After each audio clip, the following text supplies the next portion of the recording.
생각이 많이 있는 것 같습니다.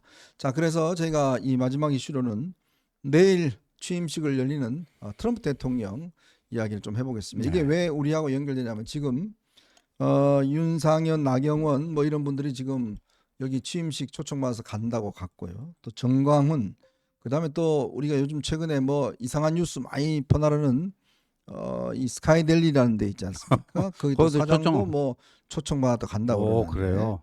근데 이게요, 여러분, 초청의 의미가 꽤 다른 것 같습니다. 이게 보니까 22만 명이 이번에 취임식에 지금 가게 돼 있는데, 지금 내일 워싱턴이요, 엄청난 그 이 한파가 몰아쳐서 네. 결국 이 외부에서 하려던 취임식을 취소하고 네, 실내에서 지금 한다면서요. 의사당 안에서 지금 하겠다고 그래요. 음. 그래 실제로 의사당 안에 들어갈 수 있는 인원은 600명밖에 안 된답니다. 이거는 전 세계 VIP들만 오는 거고, 나머지는 큰 어떤 경기장 몰에 거기서 이제 들어가서 안에서 그냥 중계되는 걸 보는 거예요. 네. 그러니까 이제 그런 식이고, 네. 실제로 이제 뭐 이렇게 그러니까 22만 명이라는 게 이제 각 의원들 뭐 등등한테 다 이제 초청자 조성하고 또 100만 불을 이제 내면 10억 이상이죠. 네. 14억 정도 내면 이제 좀 좋은 자리 그런데 이제 가고 하는 것인데, 지금 이제 걱정되는 게 그렇습니다. 이제 트럼프 대통령이 내일 이제 취임을 하게 되면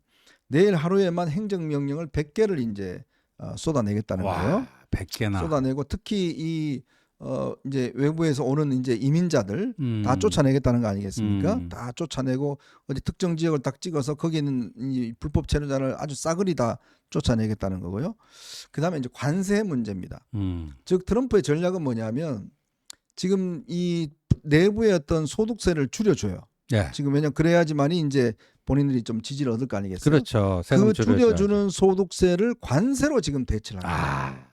그래서 지금 관세율을 뭐 50%뭐 어쩌고저쩌고 하는데, 이가 내부의 소득세를 줄이는 대신 이 펑크난 세수를 관세를 통해서 회복하겠다, 이런 전략인데, 그래서 제가 이제 이 전문가한테 물어봤더니 이 트럼프 정권이 네. 한 1, 2년밖에 못 갈 것 같다라는 전망을 하더라고요. 1, 2년밖에 못 간다? 왜 그러냐면 네. 이게 지금 트럼프의 전략 자체가 굉장히 잘못된 게, 사실은 미국에 가면 이제 이 월마트나 이런 데 가면 싼 제품들이 많잖아요. 그렇죠. 중국산 제품들이 네, 많잖아요. 중국산. 네.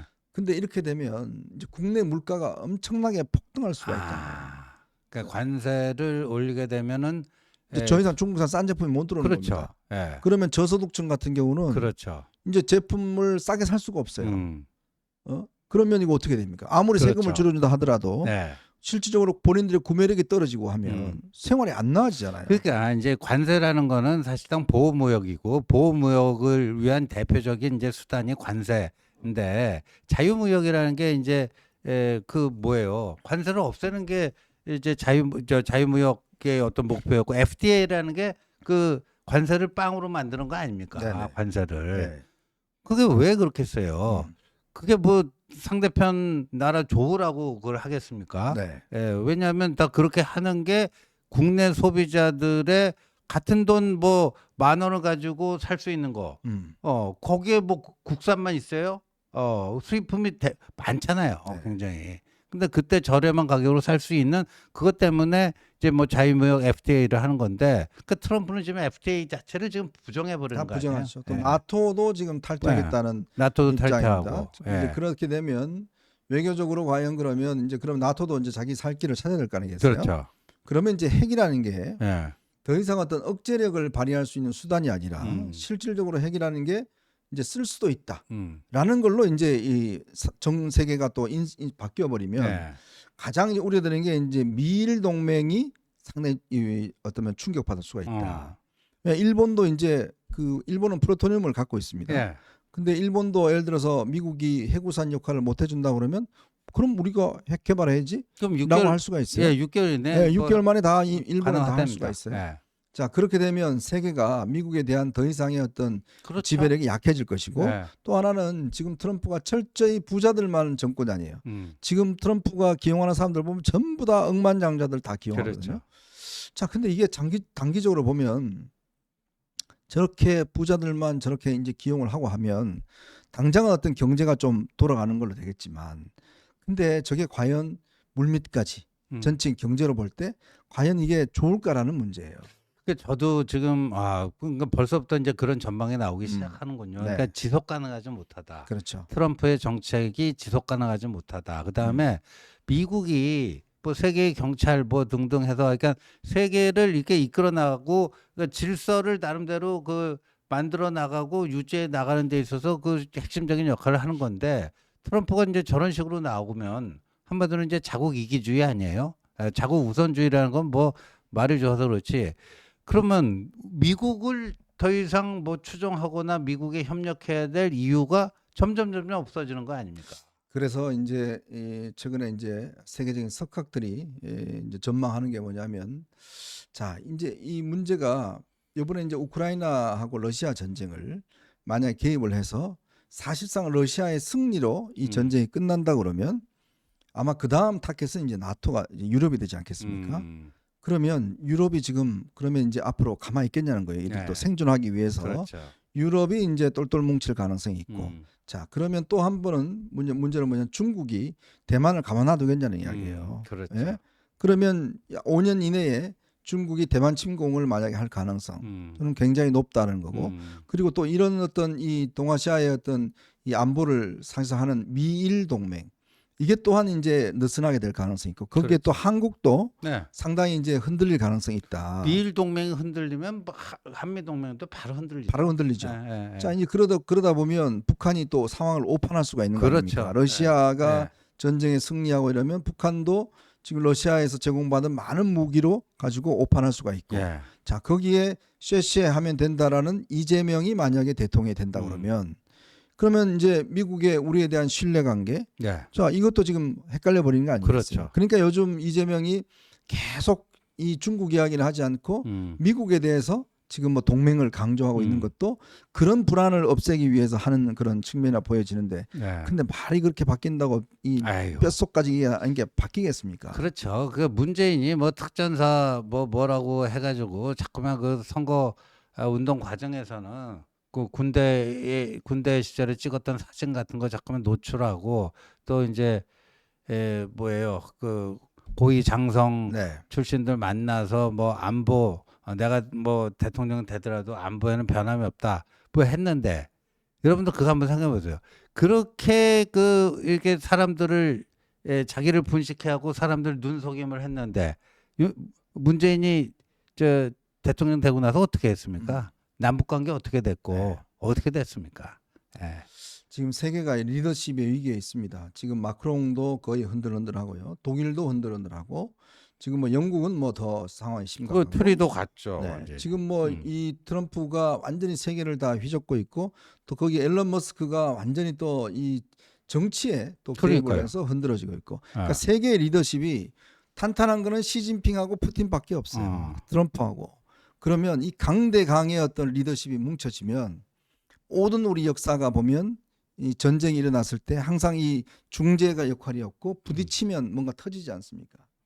그러니까 저는 참 우려되는 게, 뭔가 이제 세계가 그동안 우리가 평온하게 그래도 2차 세계대전 이후에 세계가 그나마 국지전이 있었지만 그나마 유지가 되어 왔는데, 지금의 이 지각 변동은 세계적인 어떤 위태로움을 가중시켜 주는 거 아닌가. 거기에 또 대한민국이 안정적이면 괜찮은데, 참 저는 지금도 참 가슴 아픈 게, 대통령이 왜 저런 참 말도 안 되는 일, 별거가 뻔한 그걸 일을 해서 이렇게 됐는가에 대한 저는 정말 지금도 정말 가슴을 칩니다. 진짜 이거는요 있을 수가 없는, 그러니까 뭔가 이 생각을 해보면 상식적으로 그럼 나 제대로라도 하든지, 솔직히 이야기해서. 그러니까 뭡니까 이게 지금 이래 놔놓고 나라가 완전히 지금 뭐 흔들려 버리고 있으니, 이 중요한 시점에 지금요 북한은 러시아 파병 그 해갖고 지금 많은 숫자가 죽긴 죽었지만, 이 김정은이 러시아로부터 많은 무기를 지금 수입하고 있고 기술을 수입하고 있습니다.